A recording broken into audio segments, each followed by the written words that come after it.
I discovered the land trust by being a resident in my community. I moved here and was fortunate enough to find a job at the land trust. I'm a nonprofit lifer, and the land trust was looking for someone with that expertise. Land trusts are very important and they're very different depending on what community they're in. And that's been a really interesting and exciting thing for me to learn about.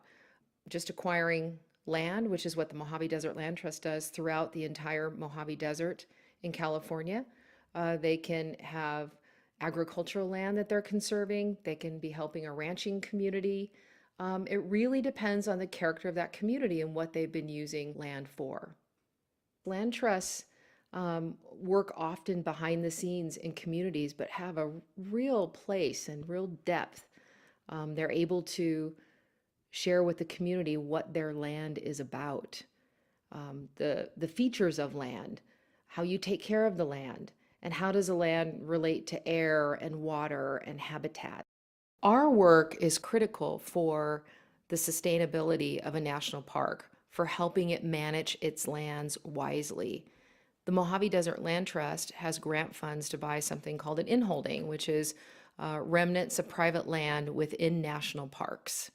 We work with those private landowners to buy their property at fair market value. And once we buy that property, we convey that back to the national park. That means we give it back to the national park and it becomes parkland again. Therefore, we weave the park back together from the remnants of private land.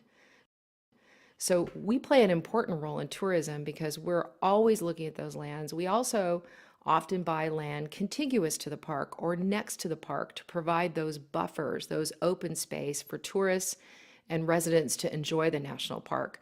So we have a very close relationship with our national park partners, and there are 3 national parks in our service region, and that's Joshua Tree National Park, Mojave National Preserve, and Death Valley National Park. I'm encouraged by people thinking about the resources that they use individually. It's been a journey for me on how I use water and electricity and where that comes from. And I think that as people understand their land trusts can have a hand in that and can help them do that and have a relationship with where they live.